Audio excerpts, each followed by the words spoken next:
Hi friends, அனைவருக்கும் வணக்கம். இது நம்ம அவர் லைஃப் மேட்ரிமோனி.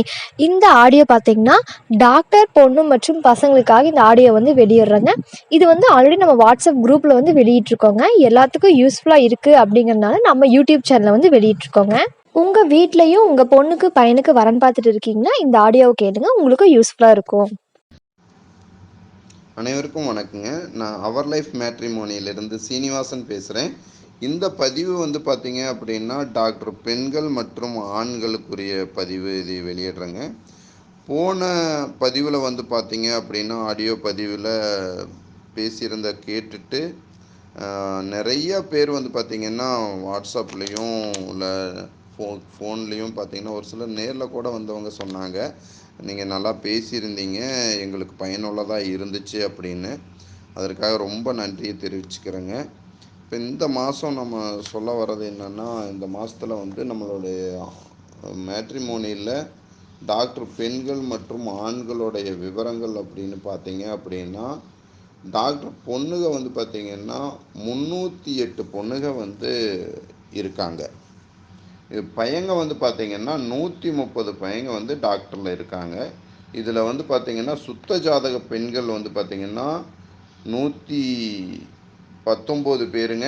சுத்த ஜாதக பையங்க 53 பேர் இருக்காங்க. செவ்வாயில் பார்த்தீங்கன்னா 97 பொண்ணுங்க இருக்காங்க. பையங்க 29 பையங்க இருக்காங்க. ராகு கேதுல பார்த்தீங்கன்னா 51 பொண்ணுங்க இருக்காங்க. 24 பையங்க இருக்காங்க. ராகு கேது செவ்வாயில் 41 பொண்ணுங்க இருக்காங்க. ராகு கேது செவ்வாயில் 24 பையங்க இருக்காங்க. மொத்தம் பொண்ணுகளில் 308ம் பையங்களில் 130 இருக்குங்க. இதில் பார்த்தீங்கன்னா மறுமண பொண்ணுங்க பார்த்தீங்கன்னா 8 பொண்ணுங்க இருக்காங்க. பையங்களில் 6 பையங்க இருக்காங்க. ஃபாரின் வெளிநாட்டில் இருக்கிற பொண்ணுங்க 7 பேருங்க. வெளிநாட்டில் இருக்கிற பையங்க டாக்டர் பையங்க 5 பேருங்க. இதுதான் இந்த மாதத்தோட விவரம். இப்போ இந்த பொண்ணுகளுடைய 308 பொண்ணுகளையும் இப்போ பார்த்தீங்கன்னா நம்ம டாக்டர் குரூப்பில் கொங்கு சங்கமங்கிற குரூப்பில் பார்த்தீங்கன்னா இப்போ அது எல்லாமே உங்களுக்கு அனுப்பிச்சுட்ருவாங்க. இதில் பையங்க உங்களுக்கு எந்தெந்த பொண்ணு மேட்ச் ஆகுதோ, எது பிடிச்சிருக்கோ, எனக்கு இந்த பொண்ணு பிடிச்சிருக்கு, இந்த பொண்ணு வீட்டில் பேசுங்க அப்படின்னா உங்களோட ஃபோட்டோ ஜாதகத்தை அந்த பொண்ணு வீட்டுக்கு அனுப்பிச்சி விட்டு அவங்களுடைய விவரம் என்ன அப்படிங்கிறது அவங்களுக்கு சரியா ஓகேவா என்னங்கிற விஷயத்த உங்களுக்கு சொல்லிவிடுவோம். அப்புறம் நீங்கள் 2 பேருமே பேசிக்கலாம். பேசிவிட்டு அப்புறம் பொண்ணு பார்க்குறதுலேருந்து மேரேஜ் வரைக்கும் செஞ்சுக்கலாங்க. இதே மாதிரி தான் பையங்களுடைய அந்த 130 பையங்களுடைய விவரங்களையும் உங்களுக்கு பொண்ணுங்க குரூப்பில் போட்டுருவாங்க. அந்த பையங்களில் உங்களுக்கு எதெல்லாம் பிடிச்சிருக்குதோ அதை எங்களுக்கு சொல்லுங்கள். அவங்க மேற்கொண்டு பார்த்துக்கலாம். நம்ம உங்களுக்கு பிடிச்சிருக்குது அப்படின்னா பேசிடலாம். ஓகே, இப்போது பார்த்தீங்கன்னா அடுத்தது உங்களுக்கு சொல்ல வர்றது என்னென்னா, இந்த போன இதிலிருந்து நான் சொல்லணுன்னே நினச்சிட்டு இருந்தது இந்த ஃபோட்டோங்க. ஃபோட்டோ பார்த்தீங்க அப்படின்னா நிறையா பேர் பார்த்தீங்கன்னா பழைய ஃபோட்டோ கொடுக்குறீங்க. அப்படி இல்லைன்னா பழைய ஃபோட்டோனா ஒரு 5-6 வருஷத்துக்கு முன்னாடி எடுத்த ஃபோட்டோஸ் கொடுக்குறாங்க. அப்படி இல்லைன்னா ஃபோட்டோ எடுத்து அதை எடிட் பண்ணி கொடுக்குறீங்க. இதனால் என்ன ஆகுது அப்படின்னா பையனாகட்டும் பொண்ணாகட்டும் 2 பேருமே இந்த காரியத்தை செய்கிறீங்க. இதில் என்ன ஆகுதுன்னா பையனை பொண்ணு பார்க்கறக்கு கூட்டிகிட்டு போகிறோம் அப்படின்னா அங்கே போயிட்டு அங்கே எனக்கு ஃபோட்டோவில் பார்த்த மாதிரி பையன் இல்லை, ஃபோட்டோவில் பார்த்த மாதிரி பொண்ணு இல்லை அப்படிங்கிற போது ரொம்ப கஷ்டமாக இருக்குது. ஏன் அப்படின்னா இப்போ எல்லாமே பார்த்து தான் போகிறோம் பொண்ணு பார்க்குறக்கு. இப்போ அவங்களுடைய படிப்பு எல்லாமே பார்த்து தான் போகிறோம். அப்போ அங்கே போகும்போது நம்ம மேரேஜ் ஆகணும், அது ஓகே ஆகணும்னு தான் போகிறோம். அது மட்டும் இல்லைங்க, 2 குடும்பத்துலேயுமே எல்லாருமே பிஸியாக இருக்காங்க. யாருமே ஃப்ரீ இல்லை. இப்போ அந்த பையனாகட்டும் பொண்ணாகட்டும் அவங்க பேரண்ட்ஸ் ஆகட்டும் எல்லாருமே பிஸியாக தான் இருக்காங்க. இப்போ இவங்க வேலையெல்லாம் விட்டுட்டு போய் பொண்ணு பார்க்குறோம் அப்படின்னா அது சக்ஸஸ் ஆனால் தான் சரி. ஆனால் அதில் வந்து இப்போ அங்கே போய் அந்த பொண்ணு வீட்டினுடைய கேரக்டர் பிடிக்கல, அவங்களுடைய சம்பிரதாயம் பிடிக்கல அப்படின்னா கூட பரவாயில்ல. அதே மாதிரி பையனோட அங்கே போய் பேசும்போது விசாரிக்கிற போதோ இல்லை அந்த பையனுடைய கேரக்டரோ மற்றபடி பிடிக்கலைன்னா கூட அது இயற்கை தான். அது பிடிக்கல, எனக்கு இந்த பையன் வேண்டாம், இந்த பொண்ணு வேண்டான்ட்டு வந்துட்டு அது ஒன்றும் தப்பு இல்லைங்க. ஆனால் இந்த நேரில் போய் பார்த்துட்டு எனக்கு ஃபோட்டோவில் பார்த்த மாதிரி பையன் இல்லை, ஃபோட்டோவில் பார்த்த மாதிரி பொண்ணு இல்லைன்னு திரும்பி வந்தால் அது என்ன 2 பக்கமே சங்கடத்தை உண்டு பண்ணுது. அதனால் வந்து அது நல்லதும் இல்லைங்க. அதனால் வந்து இந்த ஃபோட்டோ விவரத்தில் வந்து கொஞ்சம் நீங்கள் உண்மையான தகவலை கொடுங்க. அதாவது ஃபோட்டோவுக்கு அதாவது மேக்கப் பண்ணாதீங்க, பொண்ணுக்கும் பையனுக்கும் மேக்கப் பண்ணுங்க. இப்போ அந்த பொண்ணு என்ன அலங்காரத்தில் வர ஃபோட்டோ எடுத்து அனுப்பிச்சிருக்காங்களோ அதே அலங்காரத்தில் வந்து நிற்கிற போது ஒன்றும் பிரச்சனை இல்லை. அதே மாதிரி பையனும் அப்படித்தான். ஆனால் ஃபோட்டோவுக்கு மேக்கப் பண்ணுறதுனால என்ன ஆகுதுன்னா ஒரிஜினாலிட்டியாக வந்து பார்க்குற போது அது வந்து அது ஓகே ஆகிறதில்ல, ரொம்ப கஷ்டப்பட வேண்டியிருக்கு, மன வருத்தத்தை உண்டு பண்ணுதுங்க. அடுத்து வந்து பார்த்திங்கன்னா சொத்து பற்றி ஏற்கனவே போன பதிவுலேயே சொல்லியிருந்தேன். இது இப்போ பார்த்திங்கன்னா பையனாகட்டும் பொண்ணாகட்டும் என்னென்னா இப்போ நிறைய பார்த்திங்கன்னா அதர் டிபார்ட்மெண்ட்லேயே ஆகட்டும் நிறைய பேர் மறுமணத்தில் வர்றவங்க அத்தனை பேருமே நான் படிப்பு சொத்து பார்த்தனுங்க, எங்கள் ஜோசிகாரர் சொன்னார், ஓகே ஜாதக பொருத்தம் நல்லா இருக்குதுன்னு சொன்னார், நான் வந்து கல்யாணம் பண்ணிட்டேங்க, ஆனால் வந்து அவங்களுடைய குணநலன்களை நாங்கள் பார்க்கல அப்படின்னு சொல்கிறாங்க. அதனால் வந்து பார்த்திங்கன்னா நீங்கள் வந்து அதுக்கு அப்புறமா வந்து எனக்கு சொத்து கம்மியாக இருந்தால் பரவாயில்ல, நல்ல பையனாக வேணும், நல்ல பொண்ணாக வேணுங்கிறதுக்கு இப்பயே அவங்களுடைய நல்ல தங்கமான குணமாக நீங்கள் நினச்சி அந்த குணத்தை வந்து தங்கமாக நினச்சி நீங்கள் நல்ல பையனா நல்ல பொண்ணான்னு தேர்ந்தெடுங்க.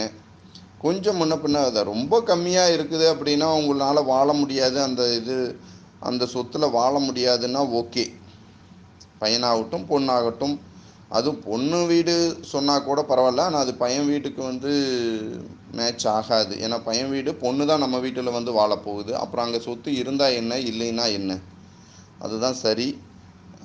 அது பார்த்துக்குங்க.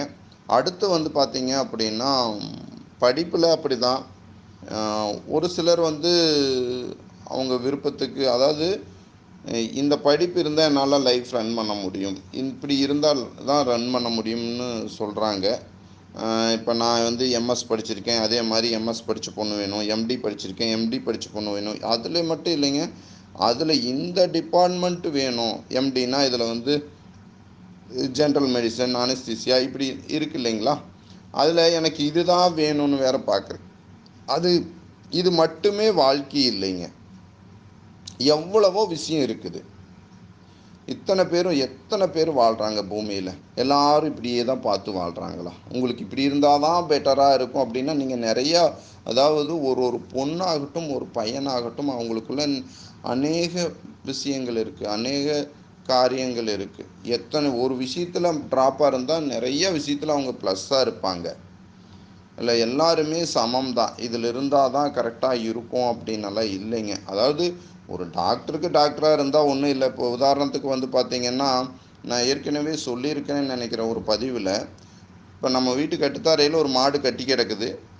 இப்போது அந்த வீட்டுக்காரர் வந்து வெளியில் போயிட்டாருன்னா அந்த மாட்டுக்கு தேவையானதை கொடுக்கறதுக்கு அந்த வீட்டுக்கார அம்மாவுக்கு தெரிஞ்சிருக்கணும். அப்போ தான் அந்த மாட்டை வந்து பார்த்துக்க முடியும். அது மாதிரி தான் டாக்டருக்கு அவங்க ஹெல்ப்பாக இருப்பாங்க.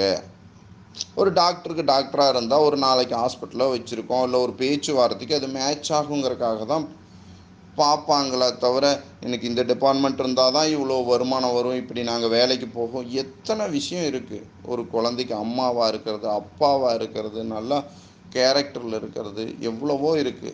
அதை விட்டுட்டு இந்த டிபார்ட்மெண்ட்டு தான் வேணும்னெல்லாம் நிறைய பேர் அப்படி இதில் என்னென்னா இதுக்காக உங்களுடைய பாருங்கள் தப்பு இல்லை, இதனால் உங்களுடைய வருஷ கணக்கில் கல்யாண நாள் தள்ளி போகுது, அதை விட அது முக்கியம்.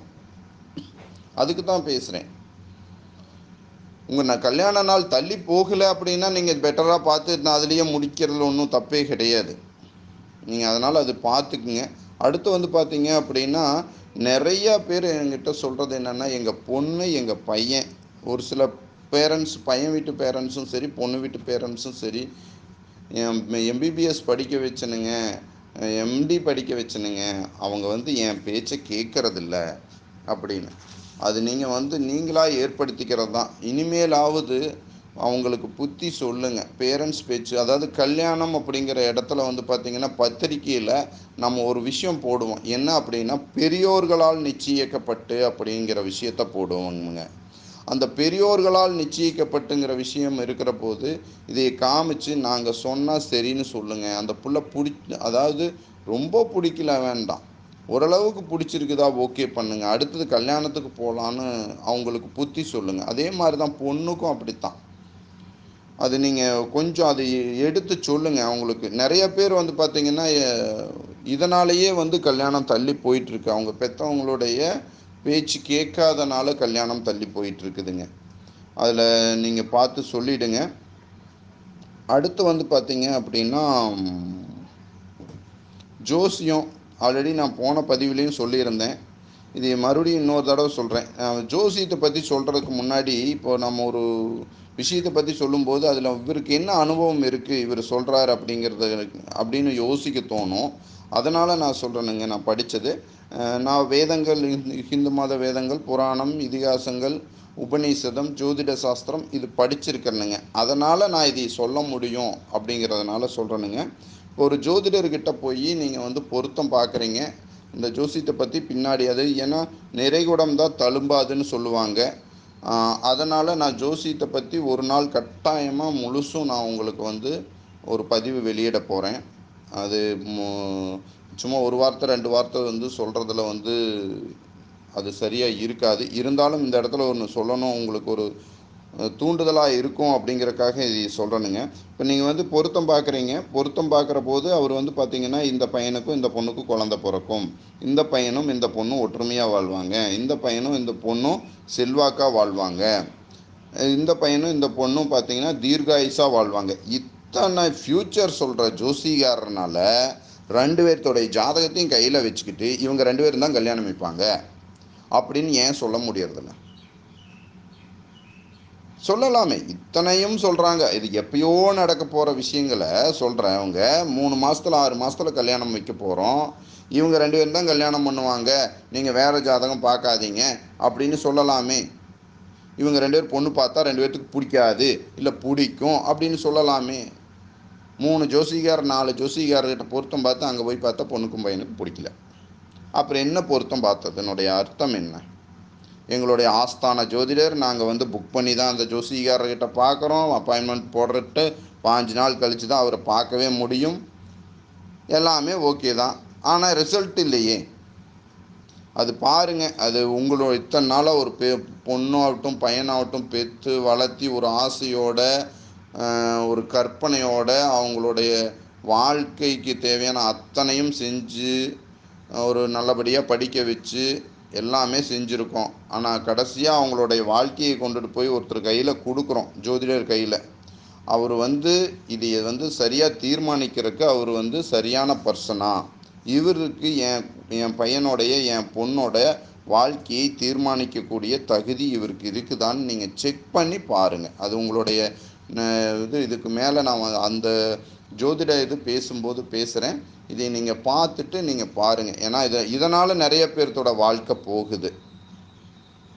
அடுத்து வந்து பார்த்தீங்க அப்படின்னா, தூரம். இந்த நான் வந்து பார்த்தீங்கன்னா, இந்த உதாரணத்துக்கு கொங்கு மண்டலம் வந்து இந்த பக்கம் கடைசி பொள்ளாச்சி, இந்த பக்கம் கடைசி வந்து பார்த்திங்கன்னா கரூர், இதுலேயே முடிஞ்சிடும் இல்லைங்களா? அப்போ வந்து இந்த பொள்ளாச்சிக்கும் கரூருக்குமே கொடுக்குறாங்கன்னு வச்சுக்குவோம்.